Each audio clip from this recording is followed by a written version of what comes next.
Hello बच्चों, अस्सलाम वालेकुम। Welcome back to the class. आज का टॉपिक है इलेक्ट्रोमैग्नेटिक डिवाइसेस। अच्छा, इलेक्ट्रोमैग्नेटिक डिवाइसेस के बारे में पहले मुझे थोड़ा सा बताने दें। आपके पेपर में 3 से 4 ऐसी डिवाइसेस के सवालात आते हैं या आ सकते हैं जिनमें इलेक्ट्रोमैग्नेटिज्म का कॉन्सेप्ट पूछा जाएगा। इलेक्ट्रोमैग्नेटिज्म क्या होता है, मैं आपको याद दिला देता हूं।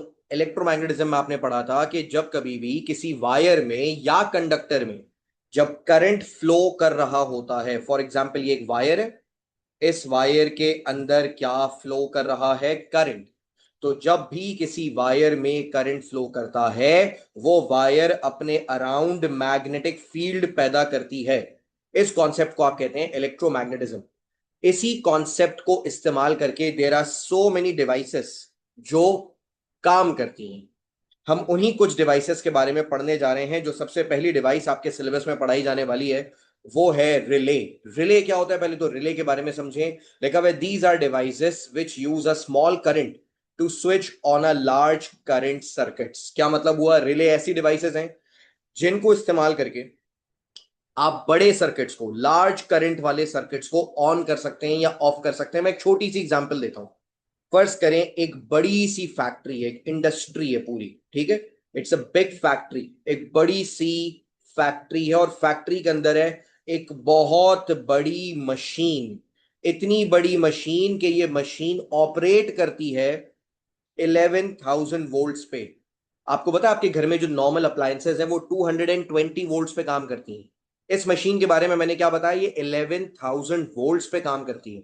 सोचो यार, ये कितनी बड़ी और कितनी हैवी मशीन होगी जिसको काम करने के लिए 11,000 वोल्ट्स चाहिए।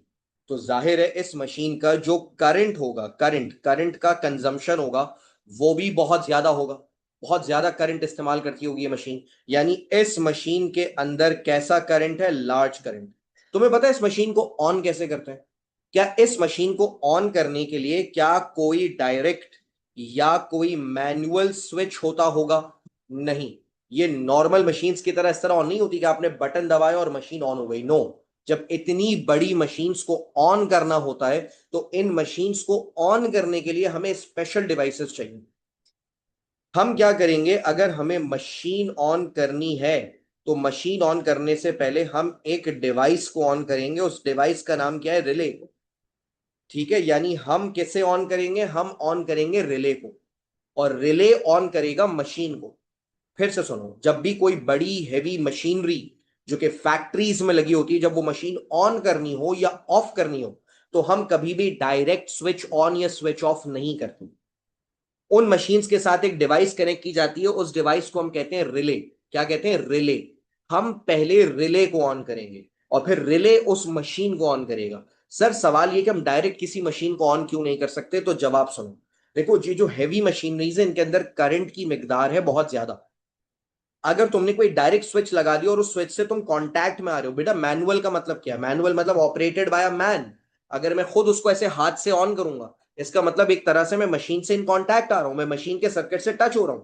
It can be very dangerous. बेटा वो कोई नॉर्मल घर का सर्किट नहीं है जिसमें कुछ मिली एम्पियर का करंट या कुछ एम्पियर का करंट दौड़ रहा हो। ये हैवी मशीनरी है, इसके अंदर हंड्रेड्स ऑफ एम्पियर का करंट हो सकता है, और हंड्रेड्स ऑफ एम्पियर आपके लिए जानलेवा है। तो आप क्या करते हैं, आप पहले ऑन करते हैं डिवाइसेस को, रिलेस को, फिर रिले ऑन करती हैं इन मशीनरीज को। तो रिले की डेफिनेशन ये वाली याद कर लें, these are devices which use a small current. आप रिले को ऑन करने के लिए एक स्मॉल करंट वाला सर्किट ऑन करते हो, और फिर रिले लार्ज करंट वाले सर्किट को ऑन कर देता है। आप रिले को कैसे ऑन कर रहे हो, आप रिले को ऑन कर रहे हो स्मॉल करंट का इस्तेमाल करके। आपने जो स्विच प्रेस किया है it has a small current, लेकिन रिले जो सर्किट ऑन करेगा it has a large current. तो देखो क्या लिखा हुआ है, these are devices which use a small current. Relay कैसी डिवाइसेस हैं, ऐसी डिवाइसेस जो स्मॉल करंट का इस्तेमाल करती हैं to switch on large current circuits, ताकि वो लार्ज करंट सर्किट्स को ऑन कर सकें। नीचे लिखा हुआ है it is safe to use relay instead of directly switch on large current switches manually. वही वाली बात जो मैंने आपको बताई कि बेहतर है कि आप रिले का इस्तेमाल करें बजाय आप डायरेक्टली लार्ज करंट स्विचेस को मैनुअली इस्तेमाल करें। Relay circuits have small current and they are safe to handle normally या मैनुअली। रिले को ऑन करने के लिए लार्ज करंट थोड़ी चाहिए, रिले को ऑन करने के लिए स्मॉल करंट चाहिए। हाँ, फिर रिले जिस मशीन को ऑन करेगी उसका करंट बहुत लार्ज होगा भाई। तो ये कॉन्सेप्ट है। तो पहले तो तुम्हें रिले समझ आ गया, राइट? क्या होता है रिले? रिले एक ऐसी डिवाइस है जो मशीन को ऑन करती है।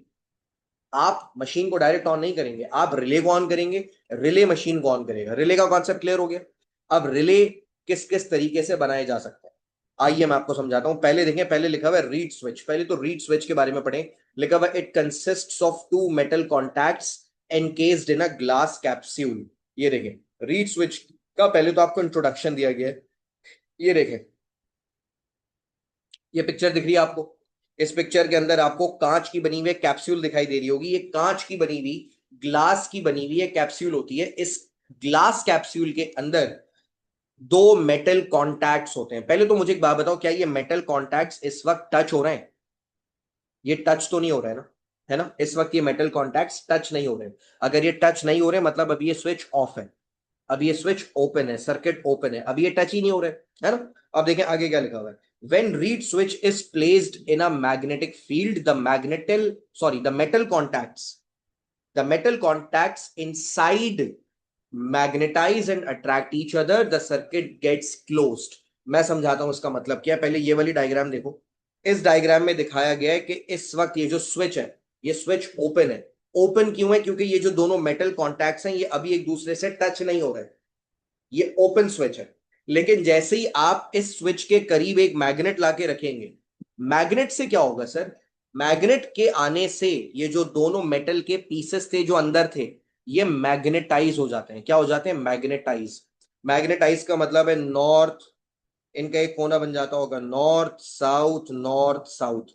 और बेटा ऑपोजिट पोल्स होने की वजह से ये जो दोनों कॉन्टैक्ट्स अलग अलग थे, ये एक दूसरे को अट्रैक्ट कर लेते हैं, और अट्रैक्ट करने की वजह से इस तरह से चिपक जाते हैं। समझ आ रही है बात? यानी अगर मैं आपको बना के दिखाऊं, ये देखें कैसे बनाएंगे, ये जरा समझिएगा, ये बड़ा इंपॉर्टेंट है। ये देखें, ये आ गया मेरा एक अदद रीड स्विच।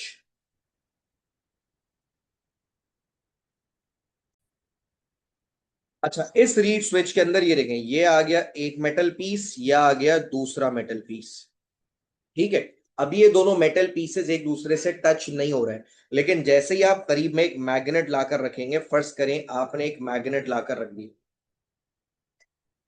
अब मैग्नेट के रखने से क्या हुआ? मैग्नेट के रखने से पता है इसका मतलब, अब ये रीड स्विच मैग्नेटिक फील्ड में रखा हुआ है। अब ये रीड स्विच कहाँ रखा हुआ है? मैग्नेटिक फील्ड में। आप सोच रहे होंगे सर मैग्नेटिक फील्ड में आने से क्या होगा? मैग्नेटिक फील्ड में आने से, मैंने आपसे क्या कहा, मैग्नेटिक फील्ड में आने से ये जो कॉन्टैक्ट्स है ना, कॉन्टैक्ट्स, ये कॉन्टैक्ट्स मैग्नेटाइज हो जाएंगे। मैग्नेटाइज होने का मतलब इनके पास भी पोल्स आ जाएंगे। फर्स्ट करें, ये साउथ बन गया, ये नॉर्थ बन गया, ये साउथ बन गया, ये नॉर्थ बन गया। अब आप बताइए, नॉर्थ और साउथ ऑपोजिट पोल्स हैं, ऑपोजिट पोल्स एक दूसरे को क्या करते हैं? ऑपोजिट पोल्स एक दूसरे को अट्रैक्ट करते हैं। तो जैसे ये दोनों एक दूसरे को अट्रैक्ट करेंगे, ये रीड स्विच क्लोज हो जाएगा। बात समझ आ रही है? और आपका सर्किट कंप्लीट हो गया। इसका मतलब रीड स्विच एक ऐसा स्विच है जो मैग्नेटिक फील्ड से ऑपरेट होता है। यानी अगर मैग्नेटिक फील्ड होगी ये ऑन हो जाएगा, मैग्नेटिक फील्ड नहीं होगी ये ऑफ हो जाएगा, है ना? यानी ये कितना जबरदस्त स्विच है। ये कोई मैनुअल स्विच नहीं है, ये आपके हाथ से नहीं काम करता, ये मैग्नेटिक फील्ड से ऑपरेट होता है। करीब में मैग्नेटिक फील्ड होगी ये ऑन हो जाएगा, मैग्नेटिक फील्ड हटा देंगे ये ऑफ हो जाएगा। How simple is that? अच्छा, अब आगे की स्टोरी सुने बेटा। इसी रीड स्विच को हम इस्तेमाल करेंगे रीड रिले में। रीड स्विच तो आपको समझ आ गया ना, ये एक ऐसा स्विच है जो मैग्नेटिक फील्ड से ऑपरेट होता है। अब इसी स्विच को हम रिले में इस्तेमाल करेंगे। कैसे इस्तेमाल करेंगे? पहले तो मैं आपको सर्किट दिखा रहा हूं, एक मिनट इस सर्किट को देखें और देखकर अब जो जो पूछता जाऊं उसका जवाब दें। मोटर दिखाई दे रही है आपको इस सर्किट के अंदर? Can you see a motor? I am sure you can see a motor in this circuit. ये रहा मोटर। इस मोटर को मैंने कनेक्ट किसके साथ किया हुआ है? मैंने इस मोटर को कनेक्ट किया हुआ है एसी सोर्स के साथ। लेकिन एक प्रॉब्लम है, इस मोटर के सर्किट में एक रीड स्विच लगा हुआ है। और आप देख पा रहे होंगे कि रीड स्विच के जो दोनों मेटल कॉन्टैक्ट्स हैं, ये अभी एक दूसरे से टच नहीं हो रहे, they are not touching each other, right? इसका मतलब अभी आपका मोटर ऑफ है, अभी मोटर काम नहीं कर रही, अभी मोटर का सर्किट ओपन है ना? सवाल यह कि मोटर ऑन कैसे होगी? बहुत आसान है। अब देखें जरा, मैंने रीड स्विच के साथ क्या किया हुआ है। मैंने रीड स्विच के ऊपर एक कॉइल लपेट दी, कॉइल, कॉइल, और उस कॉइल को कनेक्ट कर दिया एक स्मॉल सर्किट के साथ। ये देखें, ये एक स्मॉल करंट सर्किट है। क्या आपको स्विच एस दिखाई दे रहा है? आई एम श्योर आपको स्विच एस दिखाई दे रहा होगा। आप एक काम करो, आप इस स्विच एस को क्लोज कर दो। जैसे ही आप स्विच एस को क्लोज करोगे, ये जो ऊपर वाला सर्किट है ये ऑन हो जाएगा, यानी ऊपर वाले सर्किट में अब करंट फ्लो करना शुरू हो जाएगा। ऊपर वाले सर्किट में क्या फ्लो करना शुरू हो जाएगा? करंट। और करंट की वजह से ये जो कॉइल है, ये कॉइल क्या पैदा करेगी? ये कॉइल मैग्नेटिक फील्ड पैदा करेगी। और जैसे ही इस कॉइल ने मैग्नेटिक फील्ड पैदा की, आपकी जो दोनों कॉन्टैक्ट्स हैं, मेटल कॉन्टैक्ट्स जो अभी टच नहीं हो रहे थे, ये टच हो जाएंगे। और जैसे ये टच होंगे, आपकी मोटर ऑन हो जाएगी। तो आपने नोटिस किया, आपने डायरेक्ट मोटर को ऑन नहीं किया, आपने तो वो स्विच एस को ऑन किया, स्विच एस को ओपन किया, जो कि एक स्मॉल करंट सर्किट का हिस्सा है। आपने तो स्विच एस को ऑपरेट किया है, अपने हाथ से आपने स्विच एस को प्रेस किया है। स्विच एस जैसे ही एक्टिवेट होगा, ऊपर वाला सर्किट रेडी हो जाएगा, स्टार्ट हो जाएगा। ऊपर वाले सर्किट के ऑन होने की वजह से वो जो कॉइल है, कॉइल जिसको मैंने रीड रिले पे, रीड स्विच पे लिपेटा हुआ है, वो कॉइल मैग्नेटाइज हो जाएगी। और जैसे ही वो कॉइल मैग्नेटाइज होगी, आपका रीड स्विच क्या हो जाएगा? रीड स्विच ऑन हो जाएगा। और जैसे ही रीड स्विच ऑन होगा, आपकी मोटर ऑन हो जाएगी। तो फिर से सुनिए, रिले का कॉन्सेप्ट क्या था? रिले एक ऐसी डिवाइस है which uses a small current circuit to switch on या switch a large current circuit. देखें, कॉन्सेप्ट भी क्लियर हो गया अब आपका। आइए इसकी थियरी पढ़ लेते हैं। यही बात लिखी हुई है, लिखा हुआ है, if reed switch is controlled by a current in a coil, it becomes a read relay. Read relay और रीड स्विच में क्या फर्क है भाई? देखेंगे, रीड स्विच तो आपको समझ आ गया, वो कांच की बनी हुई, ग्लास की बनी हुई कैप्सूल है जिसमें मेटल कॉन्टैक्ट्स हैं। ये रीड स्विच है। अगर इसी रीड स्विच को आप रिले के पर्पस के लिए इस्तेमाल करें, अब ये बन जाएगा रीड रिले। लिखा हुआ है, when switch in the circuit beside is closed, the current in the coil produces a magnetic field. देखिए मैं पढ़ रहा हूं, which activates the reed switch. When contacts in the reed switch close, the external AC motor circuit completes and the motor turns on. इतना आसान सा concept है। नीचे लिखा हुआ है, देखें वही वाली बात, रिले वाली बात। Here a small current in the coil is used to switch on a large alternating current circuit. This is why it is called a reed relay. इसीलिए हम इसे रिले कह रहे हैं। तो ये था बेटा आपका रीड रिले या रीड स्विच का कॉन्सेप्ट। तो रीड स्विच क्या करता है? पहले तो रीड स्विच रिवाइज करो, एक ऐसा स्विच जो मैग्नेटिक फील्ड से ऑपरेट होता हो, यानी मैग्नेटिक फील्ड होगी तो ये स्विच ऑन हो जाएगा। और अगर ये स्विच ऑन हो गया, तो आपका अगला जो भी सर्किट आपने इससे कनेक्ट किया हुआ है वो स्टार्ट हो जाएगा। That's it.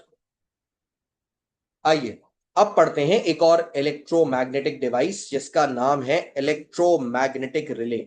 इलेक्ट्रोमैग्नेटिक रिले क्या करता है? पहले तो हम इस सर्किट का पर्पस समझते हैं, ठीक है? ये देखें भाई, ये आपका इलेक्ट्रोमैग्नेटिक रिले आ गया। अब इस पूरे सर्किट में जल्दी से देखकर बताएं, आपको मोटर कहां दिखाई दे रही है? Where can you see a motor? ये पूरा सर्किट अभी आपको समझ आ जाएगा, टेंशन की जरूरत ही नहीं है। मोटर ढूंढने, बस मोटर गए। मोटर मिली आपको? ये रही मोटर। और मोटर कनेक्ट किसके साथ हुई हुई है? मोटर कनेक्ट हुई हुई है इस मेन सप्लाई के साथ। लेकिन मोटर का सर्किट देखकर बताएं, मोटर का सर्किट ऑन है या ऑफ है? आइए देखते हैं। देखिए, मोटर का एक तार यहां जा रहा है और ये मोटर के दूसरा तार यहां आ गया। अब जरा जल्दी से देखकर बताएं, ये दोनों कॉन्टैक्ट्स, कौन से दोनों कॉन्टैक्ट्स? ये वाले दोनों कॉन्टैक्ट्स, क्या ये आपस में एक दूसरे से टच हो रहे हैं?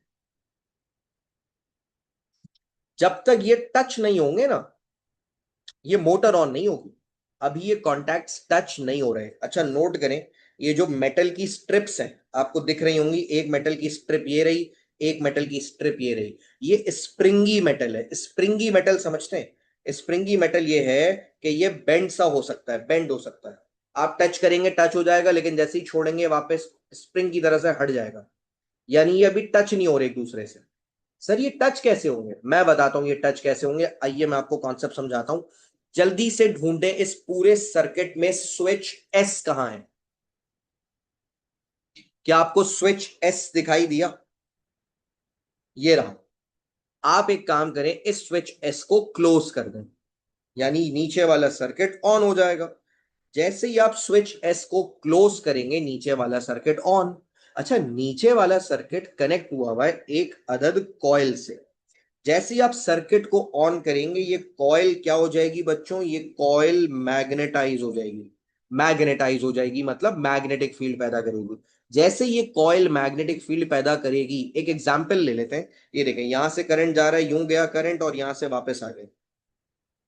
तो देखें, ये मैंने करंट के एरोज बना दिए कॉइल के अंदर समझने के लिए। अब करंट इस कॉइल में इस तरह से फ्लो कर रहा है, इसका मतलब ये हुआ कि मेरे बच्चों यहां पर बन जाएगा नॉर्थ पोल, यहां पर बन जाएगा साउथ पोल। ये अगर आपको अभी नहीं भी करना तो आप इसको परेशान हो, ये मैं सिर्फ समझाने के लिए बता रहा हूं।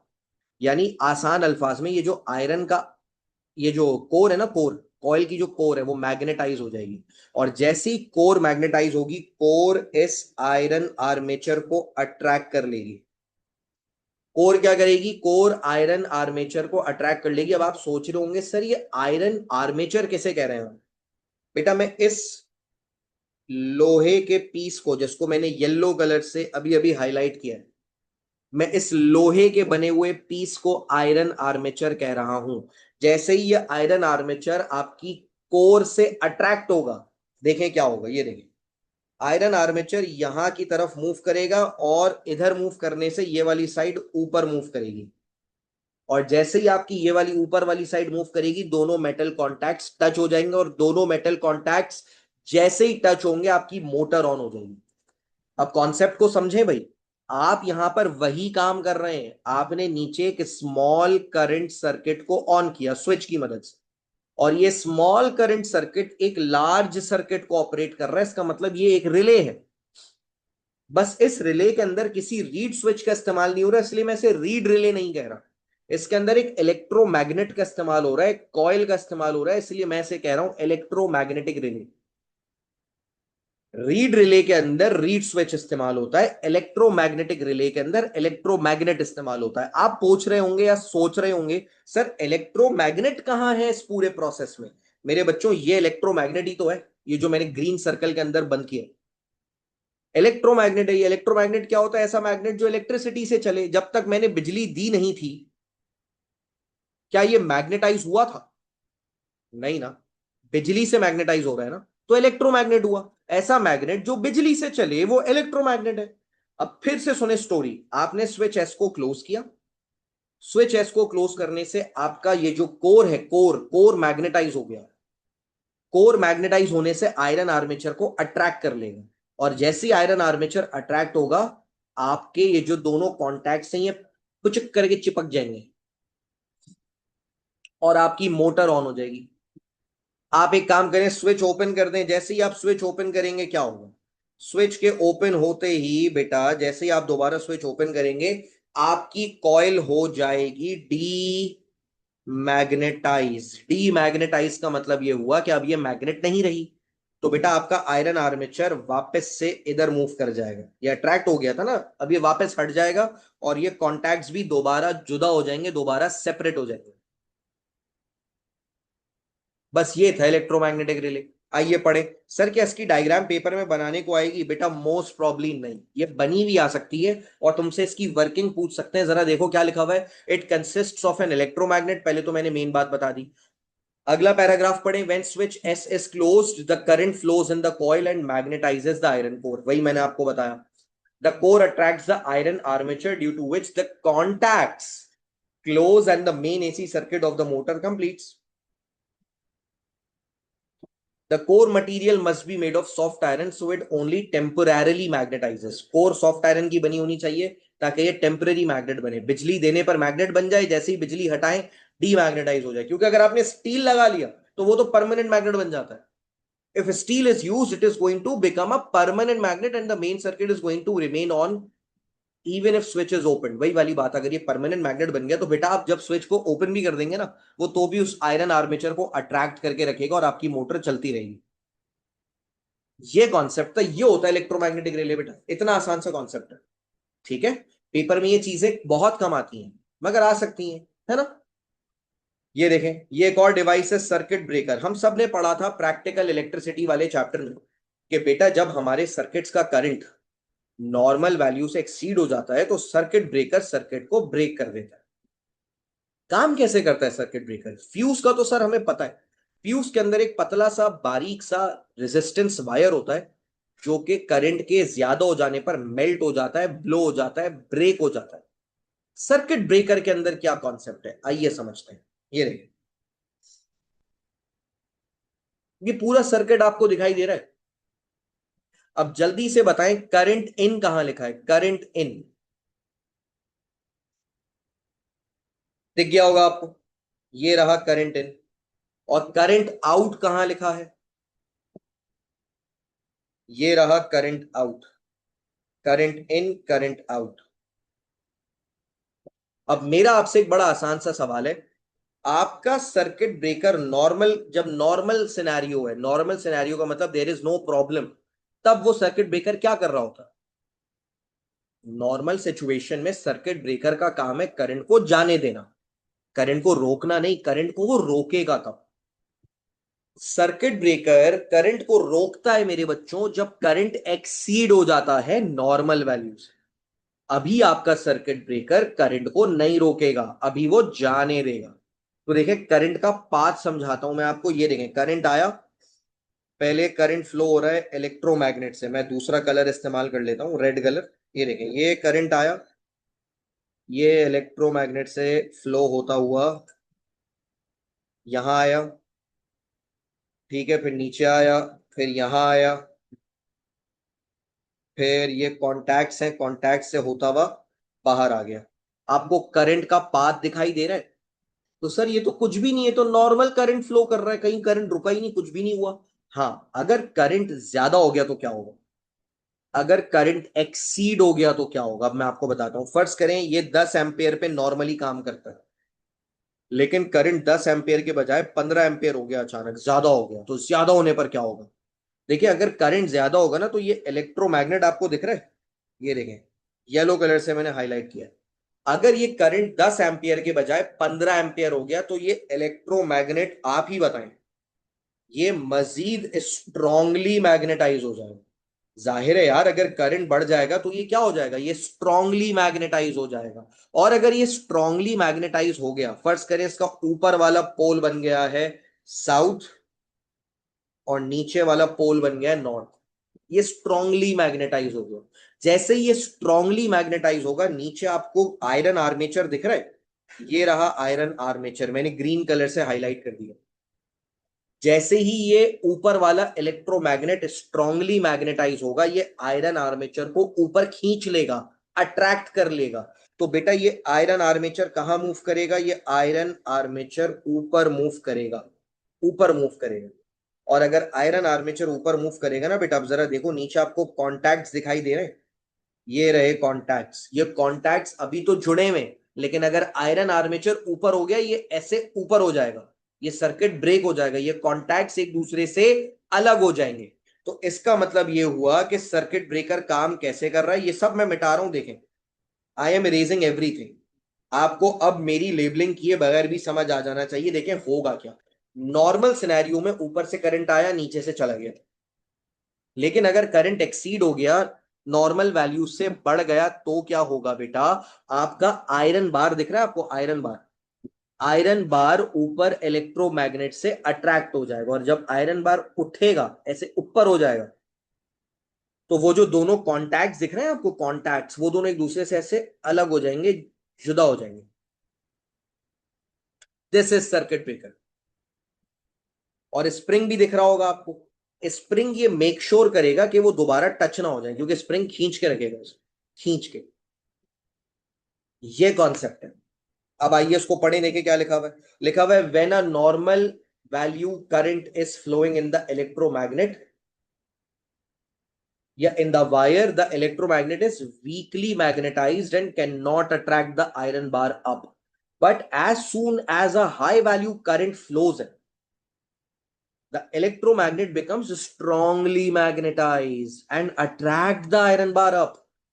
This breaks the circuit as contacts are no longer closed, no longer in touch. Different circuit breakers have different current ratings.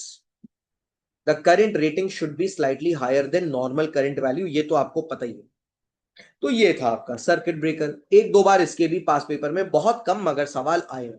और वहां पर भी ये पिक्चर बनी हुई आई थी, ये डायग्राम मैंने नहीं बनाई, ये मैंने पास पेपर से उठाई है।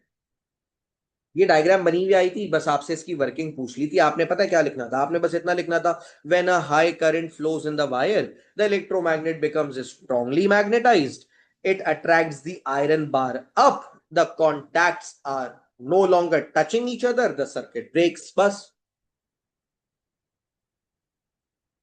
आइए एक और चीज, आखिरी चीज दिखाता हूं आपको। ये आ गया मेरे बच्चों लाउड स्पीकर। लाउड स्पीकर एक और इलेक्ट्रोमैग्नेटिक डिवाइस है। ये भी इलेक्ट्रोमैग्नेटिज्म के प्रिंसिपल पे काम करती है। इसको पढ़ते हैं ताकि फिर हमारी क्लास खत्म हो। ये देखें, सबसे पहले तो इस तस्वीर को 1 मिनट गौर से देखें। क्या आपको ई शेप का एक मैग्नेट दिखाई दे रहा है? सिलेंड्रिकल मैग्नेट दिख रहा होगा, है ना? ये सिलेंड्रिकल मैग्नेट कैसा होता है पता है? ऊपर से देखने में कैसा होगा? सामने से जब आप देखेंगे ना, ये मैग्नेट आपको ऐसा दिखाई देगा। ये मैग्नेट ऐसा होता है और बीच में ऐसा होता है। ये सामने से देखेंगे, ये मैग्नेट आपको ऐसा दिखेगा। इसकी ये पूरी बाहर वाली साइड ना नॉर्थ पोल होती है, और बीच वाला ये जो एक डंडा है ये साउथ पोल होता है। लेकिन ये आपको साइड व्यू दिखाया गया है, साइड व्यू। क्या दिखाया गया? Side view. मैं आपको इसका ऐसे दिखाता हूँ, 1 मिनट।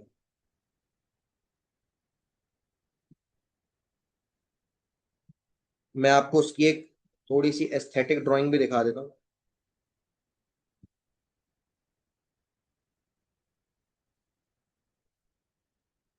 ये देखने में कुछ इस तरह का होता है, इस तरह का सिलेंड्रिकल टाइप का होता है ये। एक बाहर इसके एक ऐसे सर्कल सा होता है और एक अंदर पतली सी रॉड सी होती है। बाहर वाली पूरी साइड नॉर्थ पोल होती है, अंदर वाली पूरी साइड साउथ पोल होती है। लेकिन आप इसका साइड व्यू याद रख लें, साइड व्यू भी आसान है। साइड व्यू ऐसा है, ये देखें।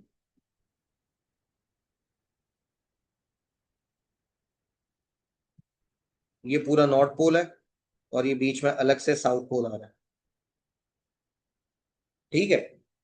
आपने क्या करना है? आपने इस मैग्नेट पर एक वायर को कॉइल की शक्ल में लपेट देना है। अच्छा, लपेटना कैसे ये भी बता रहा हूं। पहले आप एक काम करें, पहले आप एक पेपर की एक कोन बनाएं और उस कोन को इस तरह से इसके ऊपर चढ़ा दें। आपने कोन को किसके ऊपर चढ़ा दिया? आपने कोन को साउथ पोल वाले पार्ट के ऊपर चढ़ा दिया। और अब इसके ऊपर आप लपेट लें वायर।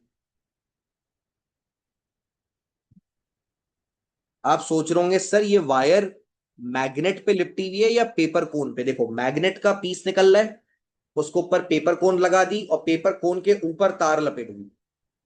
सही है। अब होगा क्या, जरा गौर से सुनो। फर्ज करो तार में फ्लो कर रहा है करंट। तुम्हें तो पता है कि करंट अपनी मैग्नेटिक फील्ड पैदा करेगा। तो यहां तो दो दो मैग्नेटिक फील्ड हो जाएंगी। एक मैग्नेटिक फील्ड वो है जो मैग्नेट पैदा कर रहा है,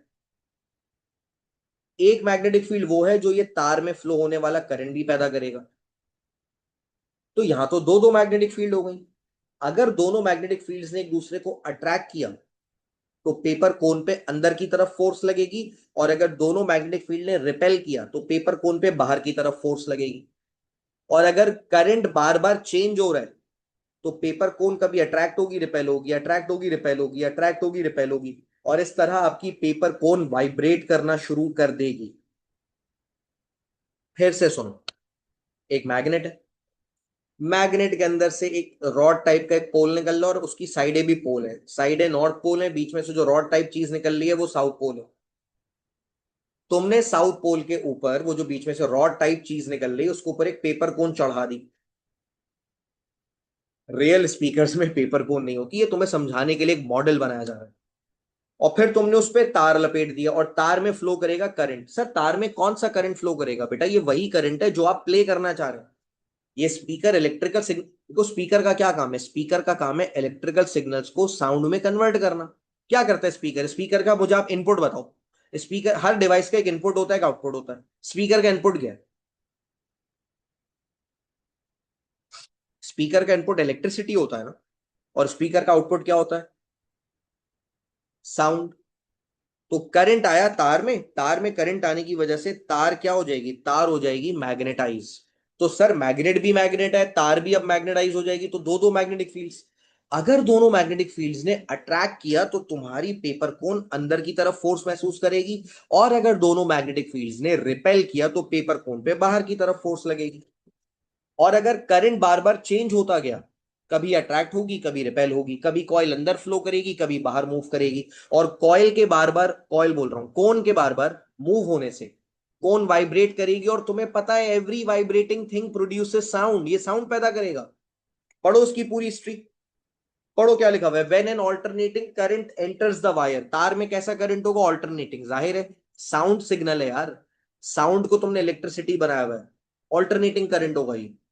A varying magnetic field is created. As the current is perpendicular to the magnetic field of permanent magnet, the two magnetic fields interact and the wire experiences a varying force.